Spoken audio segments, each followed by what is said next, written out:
అందరికీ నమస్కారం. ఈరోజే మాఘ బహుళ ద్వాదశి, మాఘమాసంలోని విశిష్టమైన రోజు ఇది. మరి ఎంతో విశేషమైన ఈరోజు మాఘ పురాణంలోని ఈ కథలను విన్నా, చదివినా, చెప్పినా, వినిపించిన జన్మల దోషాలు తొలగి కోటి జన్మల పుణ్యం వస్తుంది, సకల శుభాలు కలుగుతాయి. మరి ఆ కథలేమిటో ఇప్పుడు ఈ వీడియోలో తెలుసుకుందాం. గ్రసద ముని జగద మహర్షితో ఇలా చెప్పాడు: మునివర్య, ఏకాదశి వ్రతం చేసినవాడు, మాఘమాస వ్రతం చేసినవాడు అశ్వమేధ యాగం చేస్తే ఎంత ఫలం వస్తుందో అంత ఫలాన్ని పొందుతాడు. కోరకుంటే స్వర్గరాజ్యానికి రాజైన ఇంద్ర పదవిని పొందుతాడు. మోక్షం కోరుకుంటే మోక్షాన్ని కూడా హస్తగతం చేసుకుంటాడు. అన్నదానం చేసిన వాడికి కూడా ఇంత పుణ్యం వస్తుంది అనగా విని జహనముని ఇలా పలికాడు: మునీంద్ర, తిథులన్నిటిలోకి ఏకాదశి తిథి అంత మహత్యం ఎలా కలిగింది? అశ్వమేధ యాగ ఫలితాన్ని ఇచ్చే శక్తి దానికి ఏ విధంగా కలిగింది? ఇది వరకు ఎవరైనా ఈ వ్రతం చేసి ఇలాంటి ఫలితాన్ని పొందిన వారున్నారా అని అడిగాడు. అప్పుడు గ్రచ్చవదుడు ఇలా చెప్పాడు: ఆ ఫలితాన్ని సాధించిన వారున్నారు. పూర్వం అంబదేశ మహారాజు అలాగే ఏకాదశి వ్రతాన్ని నియమనిష్టలతో ఆచరించి మహాకోపిష్టివాడైన దూర్వాస మహర్షికి బుద్ధి చెప్పాడు. ఇప్పుడు నేను ఒక కథ చెప్తాను, విను. ఇది క్షీరసాగర మదనం కదా. దీనికి సంబంధించి నీ ప్రశ్నకు సమాధానం కూడా వస్తుంది. పూర్వకాలంలో అమృతాన్ని సంపాదించడం కోసం దేవతలు, రాక్షసులు కలిసి మందర పర్వతాన్ని కవంగా చేసి వాసుకి అనే నాగరాజును తాడుగా చేసి ఆ సముద్రాన్ని మదిస్తూ ఉండగా ముందుగా లోకాలన్నింటినీ దహించి వేస్తుందేమో అన్నట్టుగా భయంకరమైన భద్రతతో కాలకూట విషం పుట్టింది. దేవదానవులంతా చాలా భయపడిపోయి కవ్వపు తాడును వదిలేసి దూరంగా పారిపోయారు. అప్పుడు వాసుదేవుడు వారిని శాంతపరిచి ఈ విషయాన్ని సాధింపచేసేవాడు పరమశివుడు. అతను తప్ప ఇంకెవరు దీన్ని అణచలేరు. మీరంతా ఆ పరమేశ్వరుని ప్రార్థించండి అని చెప్పగా దేవదానవుడు శివుని ఇలా ప్రార్థించారు. దేవదానవులు చేసిన శివస్తుతి: నమో భవాయ రుద్రాయ సర్వాయ సుఖదాయిని, నమో గినామి దూరాయ, నమస్తే గిరిధ్వని, నమ శివాయ శాంతాయ, నమస్తే వృషభధ్వజ, నమో నిత్యాయ దేవాయ నిర్మలాయ గుణాత్మనే, త్రిలోకేశాయ దేవాయ నమస్తే త్రిపురాంతక, త్రియంబకం నమస్తేతు, నమస్తే త్రిగుణాత్మనే అని శివుని స్తుతించాడు. ఇలా దేవదానవులు భయభ్రాంతులతో స్తుతించగానే పార్వతీనాథుడు ఆ విషయాన్ని మింగి తన కంఠంలో దాచుకున్నాడు. ఆ విష ప్రభావం చేత తెల్లగా శంఖంలా ఉండే ఆయన కంఠం నల్లగా మారిపోయింది. అప్పట్నుంచి ఆయనకు నీలకంఠుడు అని పేరు వచ్చింది. దేవతలు, రాక్షసులు ఇక భయం లేదని ధైర్యాన్ని తెచ్చుకొని మళ్ళీ క్షీరసాగరాన్ని మదించడం ప్రారంభించారు. అప్పుడు ఆ సముద్రంలో నుంచి చంద్రుడు, లక్ష్మీదేవి పుట్టారు. లక్ష్మీదేవిని శ్రీమన్నారాయణుడు భార్యగా స్వీకరించి శ్రీ లక్ష్మీనారాయణుడు అయ్యాడు. తర్వాత కామధేనువు, కల్పవృక్షము, ఉచ్చేశ్వం అనే గుర్రం పుట్టాయి. విష్ణుమూర్తి వాటన్నిటినీ దేవేంద్రుడికిచ్చాడు. వారు సముద్రముని ఇంకా మదించగా అమృత పాత్ర పుట్టింది. ఇంతవరకు పుట్టిన వాటిని దేవతలే పుచ్చుకున్నారు, కానీ మాకేమీ ఇవ్వలేదు అనే కోపంతో ఉన్న రాక్షసులు అమృత పాత్ర పుట్టగానే దాన్ని దేవతలకు అందకుండా పట్టుకుపోయారు. కానీ దాన్ని పంచుకునే విషయంలో వారిలో వారికి తగువులు వచ్చి పోట్లాడుకున్నారు. అప్పుడు అతడికి ఒక అతిలోక సుందరి వచ్చింది. తన మాయ చేత రాక్షసులని మహాపరచాలని ఉద్దేశంతో వాసుదేవుడే జగన్మోహిని అవతారంలో ఎత్తి వచ్చాడు. ఆ సర్వాంగ సుందరిని చూసి రాక్షసులంతా మోహపరవశులైపోయి ఆమె తమతో మాట్లాడితే చాలు, ఒక్క క్రీగంటి చూపు విసిరితే చాలు అని ఆమె వెంట పడ్డారు. ఆమె దేవతలను, రాక్షసులను పేరు పేరున పిలిచి తన విలాసాలు చూపుతూ, మీరంతా ఇలా తగులాడుకోవడం దేనికి? ఆ అమృత భాండాన్ని నాకు ఇవ్వండి. దేవతలందరూ ఒక వరుసలాను, రాక్షసులందరూ ఒక వరుసగాను కూర్చుంటే మీ అందరికీ ఈ అమృతాన్ని సమానంగా పంచిపెడతాను. అని కోయిల గొంతుతో అనేసరికి వారంతా ఆమె చెప్పినట్లే 2 వరుసల్లో కూర్చున్నారు. వారందరూ అమృతం తాగాలని నోళ్లు చప్పరించుకుంటూ కూర్చున్నారు. మోహిని తన మాయ చేత అమృత కలశంలో 2 అరువులు వేర్పరిచి ఒకదానిలో అమృతం, ఇంకో రెండవ దాంట్లో కళ్ళు ఉండేటట్లు చేసింది. దేవతలకు అమృతం పోస్తూ ఉంది, రాక్షసులకు సుర పోస్తూ ఉంది. అమృతం తాగిన దేవతల్లో తేజస్సు పెరుగుతుంది. అంతవరకు అమృతం అంటే ఏంటో తెలియని రాక్షసులు ఆ పోసిన సురని అమృతం అనుకొని తాగేస్తున్నారు. తమ దోసిల్లే పాత్రలుగా చేసుకొని సురలు అసరులు మోహిని పోసిన దాన్ని తాగుతున్నారు, ఆనందిస్తున్నారు. రాక్షసుల పంతలో కూర్చున్న 2 రాక్షసులకు ఇదేమి విచిత్రం, దేవతల ముఖాల్లో కళకాంతులు వచ్చస్సు ఈ అమృతం తాగినందువలన పెరుగుతున్నాయి. కానీ మా రాక్షసుల్లో అదేమీ లేదు సరిగదా, సముద్రాన్ని మదించిన శ్రమ తిరిగినట్టు కనిపించటం లేదేంటి అని సందేహం కలిగింది. వారు వెంటనే దేవతా రూపాలు ధరించి దేవతల పంతలోకి కనురెప్ప వేసేటంతలో దూకారు. మోహిని అది గమనించలేదు. వారి చేతుల్లో కూడా అమృతాన్ని పోసేసింది. వారు వెంటనే తాగేశారు. ఆ పక్కనే ఉన్న సూర్యచంద్రులు మోహినికి వీళ్ళిద్దరూ రాక్షసులు అని సైగ చేశారు. ఆ వెంటనే విష్ణు చక్రం వచ్చి వారి తలను ఖండించేసింది. జగన్మోహిని మాయమైపోయింది, మోసం చేశారంటూ రాక్షసులు దేవతల మీదికి యుద్ధానికి వచ్చారు. దేవతలంతా అమృతం తాగి అమరుడు కావడమే కాదు, వారికి ఇది వరకు లేని జౌసత్వాలు కూడా వచ్చాయి. అందుచేత వారు రాక్షసులను తరిమి కొట్టారు. పాపం రాక్షసులు అమృతం లభించకపోగా దేవతల చేతుల్లో చావు దెబ్బలు తిని పారిపోయారు. రాహుకేతువులు అమృతం తాగేశారు, కానీ అది గొంతులో నుంచి దిగుతూ ఉండగానే చక్రం వచ్చి కంఠాన్ని తెగ్గొట్టేసింది. దానితో వారిద్దరు చావు బతుక తేలకుండా మధ్యస్థంగా ఉండిపోయారు. వారిద్దరు దీనంగా నారాయణుడితో ఇలా పలికారు: నారాయణ, మాకీ పరిస్థితి వరింపరానిదిగా ఉన్నది, మాకేదైనా దారి చూపించు మహానుభావా అని ప్రార్థించారు. అప్పుడు శ్రీనాథుడు పూర్ణిమ నాడు షోడశ కళాపూర్ణుడైన చంద్రుడిని, అమావాస్య నాడు సూర్యుడిని మింగుతూ ఉండండి. పూర్తిగా మింగలేక మళ్ళీ వదిలివేసిన మింగమన్న తృప్తి మీకు కలుగుతుంది, వెళ్ళండి అని వారిని పంపేశారు. వారు ఆకాశంలో నివాసాన్ని ఏర్పాటు చేసుకొనినారు. ఛాయాగ్రహాలుగా వారికి శ్రీహనగ్రహాలలో స్థానం కల్పించాడు. ఇంద్రుడు మొదలైన దేవతలంతా కూడా అమృత కలశాన్ని తీసుకొని స్వర్గాన్ని చేరుకున్నారు. బ్రహ్మాది దేవతలంతా తమ తమ నివాసాలకు వచ్చేశారు. ఈ గొడవ లేక కొంతసేపు అమృత భాండాన్ని దేవతలు సముద్రపు ఒడ్డున పెట్టారు. తిరిగి తీసుకునేటప్పుడు ఆ పాత్ర నుంచి 2 అమృత చుక్కలు తునికి నేల మీద పడ్డాయి. ఒక చుక్క నుంచి పారిజాత వృక్షము, ఇంకొక చుక్క నుండి తులసి మొక్క పుట్టు వచ్చాయి. సత్యజిత్తు అనే సుదుడు ఒకడు ఆ పారిజాత పుష్పాల సువాసనలకు, తులసిదళ పరిమళానికి చాలా ఆకర్షితుడై ఆ 2 మొక్కలకు నీళ్లు పోసి పెంచాడు. క్రమంగా పాంతరమంతా పారిజాతాలతోనూ తులసి వృక్షాలతోనూ పెద్ద ఉద్యానవనంగా పారిపోయింది. సత్యజిత్తు ఆ పారిజాత పుష్పాలు, తులసి దళాలు దేవతా పూజలు చేసేవారికి అమ్ముకుంటూ కాలం గడుపుతున్నాడు. ఇంద్రుడు ఒకనాడు విమానం మీద వెళ్తూ పారిజాత పుష్పాలు చాలా మనోహరంగా ఉన్నాయని కొన్నిటిని కోసి స్వర్గానికి పట్టుకుపోయాడు. సచీదేవి మొదలైన అంతఃపుర స్త్రీలు వాటి అందచందాలను చూసి మెచ్చుకొని, మాకు రోజు ఈ పుష్పాలు కావాలి, తెప్పించమని అడిగారు. దేవేంద్రుడు ఒక గుహికి చూసి, నువ్వు భూలోకం నుంచి పారిజాత పుష్పాలు తెచ్చి సచీదేవికి ఇవ్వమని ఆజ్ఞాపించాడు. వాడు రోజు పూలు కోసి సచీదేవికి ఇస్తూ ఉండేవాడు. ఈ సంగతి తోట యజమానికి తెలియదు. కొన్నాళ్లకు పూలు తగ్గిపోతున్నాయి. ఆ కాపు గమనించి రాత్రివేళ కాపలాగా కూర్చున్నాడు. గృహ్యకుడు పూలు కోస్తూ ఉండగా వాణ్ణి పట్టుకోబోయాడు కాపు. దివ్యశక్తులు ఉండబట్టి గుహ్యకుడు కాపుకి దొరకలేదు. దీంతో కాపు ఉపాయంతో దొంగల్ని పట్టుకోవాలనుకున్నాడు. శ్రీపతికి పూజ చేసిన నిర్మాల్యం పూలను తోట అంతా చల్లాడు.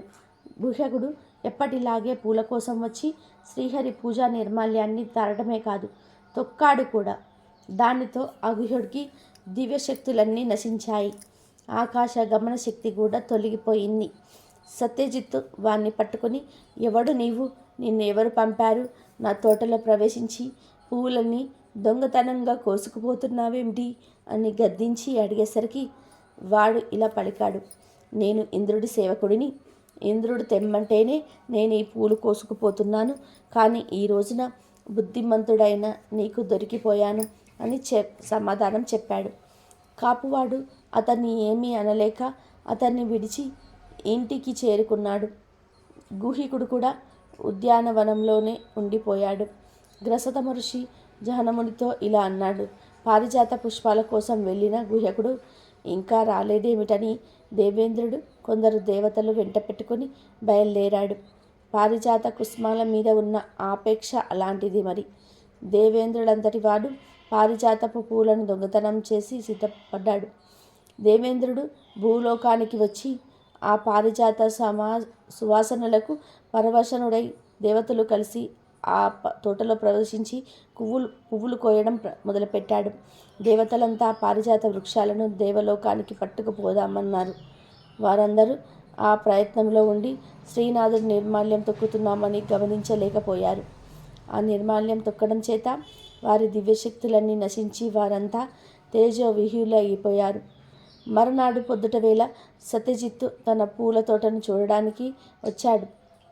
అక్కడ నిస్తేజులై ఏం చెయ్యాలో తోచక అక్కడ నిలబడి ఉన్న దేవేంద్రాదులను చూసి ఆశ్చర్యపడి వారికి నమస్కారం చేసి, ఇంద్రాది దేవతలారా, ఒక్కసారిగా మీ అందరి దర్శనం అయినందుకు నాకు చాలా సంతోషంగా ఉంది.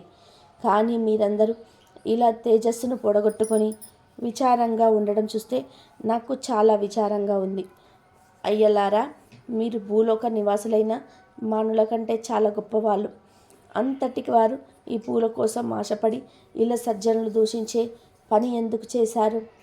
నాకు తెలియకుండా ఈ కుసుమాలు దొంగతనంగా కోసుకుపోవడం ఏమిటి దోషం కాదా? ఈ పని మీ గొప్పతనాన్ని తగ్గించటం లేదా అని అడిగాడు. దేవతలు సమాధానం చెప్పలేక తలలు వంచుకున్నారు. గరుత్మంతుడు నేల మీద మాంసానికి ఆశపడి వల్లో చిక్కుకున్న రీతిగా మేము ఈ పూల కోసం ఆశపడి ఇలాంటి దురవస్థను తెచ్చుకున్నాము. మాకు ఈ దుర్గతి తొలగిపోవడానికి ఉపాయం ఏమైనా ఉంటే చెప్పు అని దేవతలు అడిగారు. దానికి కాపువాడు, అయ్యలార, నేను చదువురాని అజ్ఞానిని. నేను మీకు ఏం ఉపాయం చెప్పగలను అంటూ ఇంటికి వెళ్ళిపోయాడు. ఇంద్రుడు మొన్నకు దేవతలంతా ఆ వనంలో తిండి తిప్పలు లేకుండా 11 రోజులు ఉండిపోయారు. వారి అవస్థ చూస్తూ ఏమీ చెయ్యలేక కాపువాడు కూడా వారితో సహా ఆ 11 రోజులు ఉపవాసం చేశాడు. పాపం, ఆ 11 రోజులు దేవతలకు అమృత ఆహారం లేదు. దేవతా స్త్రీలతో విమానాల మీద విహారాలు లేవు. కామధేనువు అందించే మధురమైన పాలు లేవు. చింతామణి కల్పవృక్షం తెచ్చి ఇచ్చే రుచికరమైన భోజన పదార్థాలు లేవు. దేవతలు ఉపవాసాలతో చిక్కి శల్యాలు అయ్యారు. కాపువాడు వారి మీద జాలి చూపించి తాను చల్లిన శ్రీ మాధవుడు నిర్మాల్యాన్ని తీసేశాడు. దేవతలు విముక్తి కోసం అతడు శ్రీ లక్ష్మీనారాయణుడికి పూజలు పునస్కారాలు చేయటం ప్రారంభించారు. ఇలా ఉండగా 11వ రోజున త్రిలోక సంచారం చేసే నారదుడు ఆకాశంలో ప్రయాణిస్తూ వనంలో చిక్కుపడిపోయిన దేవేంద్రాది దేవతలు దురవస్థను చూశాడు. వారికి విడుదల కలిగించే ఉపాయం ఏంటో అతనికి తెలియలేదు. అందుచేత వెంటనే శ్రీహరి నివాసమైన వైకుంఠపురానికి వెళ్ళి శ్రీలక్ష్మీపతిని దర్శించి ఆయనకు నమస్కారం చేసి ఇలా స్తుతించాడు. ఆత్మత్రాణ ప్రరాయణ భవతే నారాయణాత్మనే గోవిందాయ సురేశ్వరాయ హరే శ్రీసాయ శ్రీసాయచ అని నారాయణుడు విష్ణుమూర్తిని స్తుతించగా ఆ స్తుతిని విని నారాయణుడు చాలా సంతోషించి ఇలా పలికాడు. నారదా, రా, ఇప్పుడెందుకు స్తుతిస్తున్నావు? చెప్పు, నీకేం కావాలి? నువ్వేం చేసినా అది నీకోసం కాదు, లోకానికి ఉపకారం చేయడానికి అని నాకు తెలుసు. అందుకే నువ్వు అడిగేది ఏదైనా సరే, కష్టసాధ్యమైనా సరే నీకు సాధించి ఇస్తాను, చెప్పు అన్నాడు నారాయణుడు. అప్పుడు నారదుడు ఆయనతో, స్వామి, దేవదానవ సమనున్నాడు. అమృత కలశాన్ని క్షీరసాగర తీరంలో దేవతలు కొంతసేపు ఉంచారు. తిరిగి అది తీసుకునేటప్పుడు ఆ కలశంలోని అమృతం 2 చుక్కలు ఒలికి భూమి మీద పడి ఒక చుక్క పారిజాత వృక్షంగాను ఇంకొక చుక్క తులసి మొక్కగాను జన్మించాయి. ఆ పారిజాత తులసి వృక్షాలను ఒక కాపువాడు విస్తరింపచేసి పెద్ద ఉద్యానవనంగా చేశాడు. పారిజాత పుష్పాల పరిమళ సౌందర్యాలకు దేవతా స్త్రీలు ముచ్చటపడి అవి కావాలని దేవేంద్రుని ప్రార్థించారు. వారి కోరిక మేరకు ఒక గుహకుని పంపి ఇంద్రుడు ఆ పారిజాత పుష్పాలను దొంగతనంగా తెప్పించుకునేవాడు. ఒకనాడు ఆ పారిజాత వృక్షాన్ని దేవలోకానికి తెచ్చి నాటుకోవాలని కోరిక పుట్టి దేవేంద్రుడు దేవదూతతో కలిసి ఆ తోటకు వచ్చాడు. నీ పూజా నిర్మాల్యాన్ని కాపువాడు తోటలో చల్లినాడని తెలియక వారంతా ఆ తోటలో దిగి నిర్మాల్యం దొక్కిన దోషం చేత వారంతా దివ్యత్వాన్ని కోల్పోయారు. ఆ కాపువాడైన సత్యజిత్తు ఆ తోట పూలను కోసి దండన కట్టి అమ్మి తులసి దళాలు కూడా అమ్మి ఆ వచ్చిన ధనంతో దరిద్రులను అతను పోషిస్తూ తన కుటుంబ అవసరాలను తీర్చుకుంటున్నాడు. అటువంటి కాపువాని జీవనాధారమైన ఆ పూలను ధనాలను దేవరాజు అక్రమంగా అపహరిస్తున్నాడు. వారిప్పుడు ఆ తోటలో బందీలై తిండి తిప్పలు లేక నీరసించి కళాకాంతులు నశించి దీనులయ్యారు. దేవా, వారిని నువ్వెలాగైనా కాపాడని విషయమంతా చెప్పాడు. అనగా జలాదుడు అంతా విని ఇలా పలికాడు. నారదా, ఇంద్రుడు చేసిన దోషాలు చాలా ఉన్నాయి. పరుల సొమ్మును వారికి తెలియకుండా అపహరించడం మొదటి దోషం. కాపువానికి జీవనోపాధిని పొడగొట్టడం రెండవ దోషం. నా నిర్మాల్యం తొక్కడం మూడవ దోషం. ఇన్ని దోషాలకు పాల్పడినందువలనే ఇంద్రాది దేవతలు నిస్తేజులై నిర్వీణులై దేవలోకానికి పోయి సంధి లేక ఉపవాసాలతో కృంగి కృషించిపోతున్నారు. నా నిర్మాల్యాన్ని ఎవరైనా తెలిసి తొక్కినా తెలియక తొక్కినా వారి సర్వశక్తులు నశిస్తాయి. దేవతలతో పాటు కాపువాడు ఉపవాసాలు ప్రారంభించి ఈనాటికి 11 రోజులు అయినది. ఆషాఢ శుద్ధ పాడ్యమి మొదలు ఈనాడు ఏకాదశి తిథి వరకు సత్యజిత్తు ఉపవాసాలు చేస్తూ అష్టాక్షరి మంత్రాన్ని జపిస్తున్నాడు. ఈ ఏకాదశి నాడు అహోరాత్రులు ఉపవాసం చేసి అష్టాక్షరి మంత్రాన్ని జపిస్తే నేను సత్యజిత్తుకు ప్రసన్నుడై కోరిన వరాలను ప్రసాదిస్తాను. ఒక్క సత్యజిత్తునికే కాదు, స్త్రీలోకాలలో ఎవరైనా సరే ఏకాదశి నాడు నిరాహారుడై ఉపవాసం ఉండి రాత్రి జాగరణ చేస్తూ భగవన్నామం జపిస్తే వారికి నేను సమస్తమైన కోరికలు తీర్చి అనుగ్రహిస్తాను అని సమాధానం చెప్పాడు నారదుడు. పగలు ఉపవాసము, దేవపూజ, రాత్రి జాగరణము ఈ 2 ఏకాదశి నాడు ప్రతి మనిషి తప్పక చేయాలి. గ్రచ్చమదుడు జహను మహర్షితో ఇలా చెప్పాడు. సత్యజిత్తు భార్యతో కలిసి ఏకాదశి ఉపవాసం చేసి శ్రీహరిని షోడశోపచారాలతో తులసి దళాలతోనూ పారిజాత ప్రసువులతోనూ పూజించాడు. ఆనాటి రాత్రి శ్రీహరి కథా ప్రసంగంతోనే జాగరణం చేశాడు.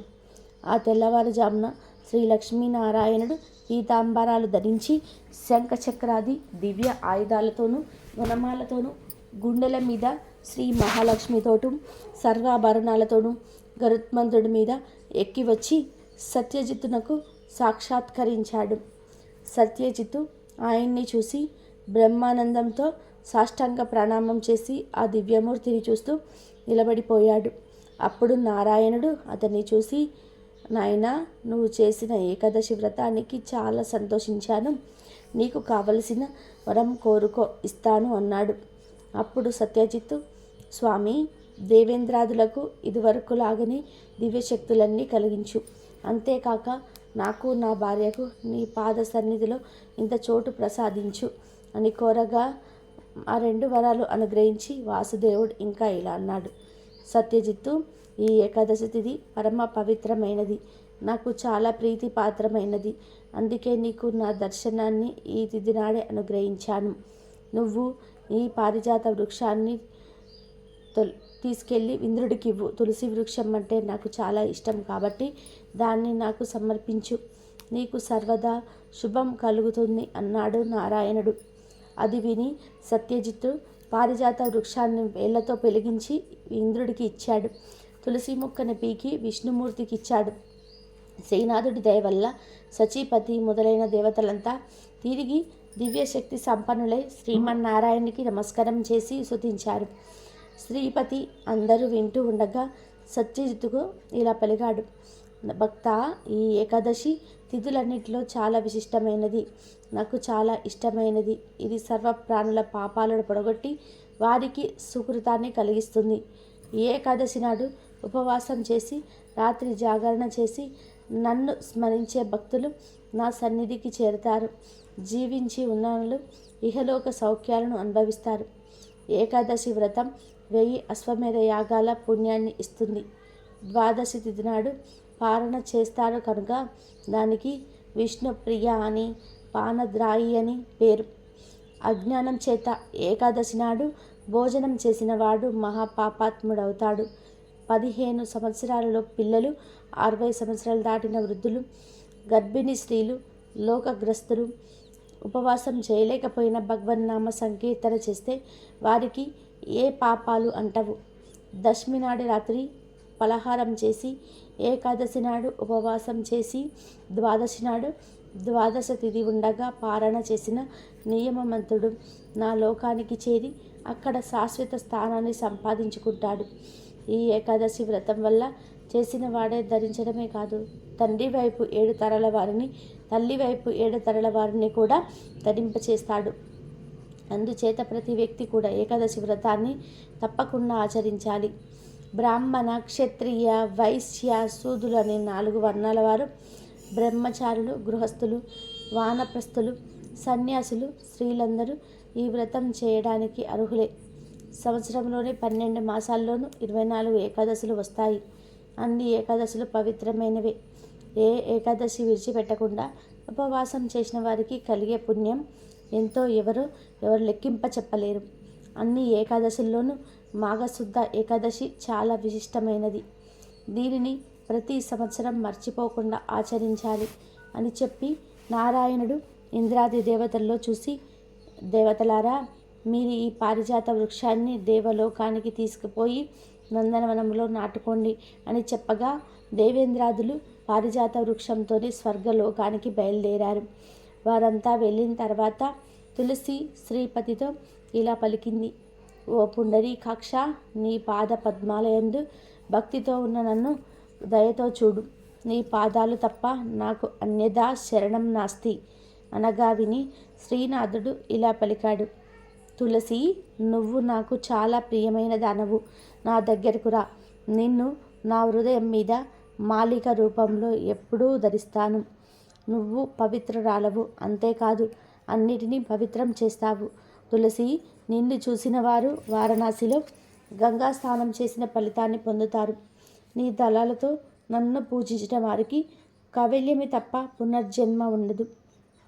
అమృతం చుక్క నుండి పుట్టిన దానవు కనుక నీ దళాలను మాలగా కట్టి నా కంఠంలో వేసి అలంకరించిన భక్తులు చిరకాలం నా వైకుంఠపురంలో నివసించి నాలో ఐక్యం పొంది సాయుధ్య ముక్తిని పొందుతారు. ప్రతిదినం ఉదయం వేళ నిద్ర లేవగానే నీ దర్శనం చేసుకొని ఎన్మూరి సర్వతీర్థాని యన్మధ్య సర్వదేవత యదగ్రే సర్వవేదాచ తులసిం త్వా నమామ్యహం అనే శ్లోకాన్ని చదువుకుంటూ నీకు నమస్కరించిన వారికి ఆ రోజు సుదిలమే అవుతుంది. నిన్ను తమ పెరట్లో కానీ తోటలో కానీ పెంచుతూ నిత్యం దర్శనం చేసుకునే వారికి ఏ పాపాలు ఉండవు. అంతేకాదు ఆ ఇంటిలో ఎటువంటి భూతపేత పిశాచాలు కూడా చేరవు. వాటి వల్ల ఇంటిలోని వారెవ్వరికి ఎటువంటి పీడలు కలగవు. తులసి వాసనని నిత్యం పీల్చే వారికి అనారోగ్యాలు, వ్యాధులు దగ్గరికి రావు. నీ దళాలతో నీటిని తల మీద చల్లుకునేవాడు పరమ పవిత్రుడవుతాడు. నీ మొదట మున్న మట్టిని తిలకంగా నొసుట పెట్టుకున్న వారికి సర్వ సౌఖ్యాలను కలుగుతాయి. తులసి, నేను నిన్ను లక్ష్మీదేవితో సమానంగా గౌరవిస్తాను అంటూ ఎన్నో వరాలు ఇచ్చి ఆ తులసి మొక్కను తన దక్షిణ హస్తంతో తడిమాడు. ఎడమ చేతితో ముక్కుగా తులసి సృష్టించగా అది నల్ల కొమ్మలిగా కృష్ణ తులసి అయింది. అప్పుడు నారాయణమూర్తి సత్యజిత్తుని చూసి, ఈ రోజున శుచిగా స్నానం చేసి దైవారాధన చేసి సద్బ్రాహ్మణులను పిలిచి వారికి షోడశ మహాదానాలు అంటే గోవులు, భూమి, ధాన్యం, వస్త్రాదులు ఇలా 16 రకాల దానాలు చేసి 12 గడియలు వెళ్ళిపోగా ధారణ చెయ్యి, దానితో ఏకాదశి వ్రతం సురతం అవుతుంది అని సెలవిచ్చి మాధవుడు అంతర్ధానమయ్యాడు. సత్యజిత్తు దాన ధర్మాలు చేసి 12 పారాయణ చేసి వ్రత పరిసమాప్తి చేసేసరికి గరుత్మంతుడిలా రెక్కలు గల దేవ విమానం వచ్చింది. దాని మీద సత్యజిత్తు భార్య ఎక్కి కూర్చొని వైకుంఠ ధామానికి వెళ్ళిపోయారు అని జహనమోహమునికి గ్రచ్చమోహముని చెప్పి, ఓ మునివర్య, విన్నావు కదా ఏకాదశి వ్రత మహత్యం. ఏకాదశి తిథి వ్రతం సహస్ర అశ్వమేధ ఫలం ఇస్తుందని నీకు తెలిసింది కదా. దానాలు ఇచ్చేటప్పుడు గో, భూ, తిల, హిరణ్య దానాలతో పాటు సాలగ్రామ దోషాలు చేయడం చాలా ప్రధానం. సాలగ్రామం అంటే సాక్షాత్తు విష్ణు స్వరూపం కాబట్టి సాలగ్రామ దానం వల్ల కలిగే ఫలితం ఇంత అని 4 మూకులను చెప్పలేడు. అందులోనూ మాఘశుద్ధ ఏకాదశి రోజున ఈ దానం చేస్తే ఫలితం కోటి గుణితం అవుతుందని శాస్త్రాలు చెబుతున్నాయి అని తెలియచేశాడు. ఎంతో పవిత్రమైన విశేషమైన ఈ కథలను ఈరోజు విన్నా, చదివినా, చెప్పినా, వినిపించినా జన్మల పాపాలు తొలగి కోటి జన్మల పుణ్యం వస్తుంది. సకల శుభాలు కలుగుతాయి. ఓం నమో నారాయణాయ. ఓం నమ శివాయ. ఓం నమో నారాయణాయ.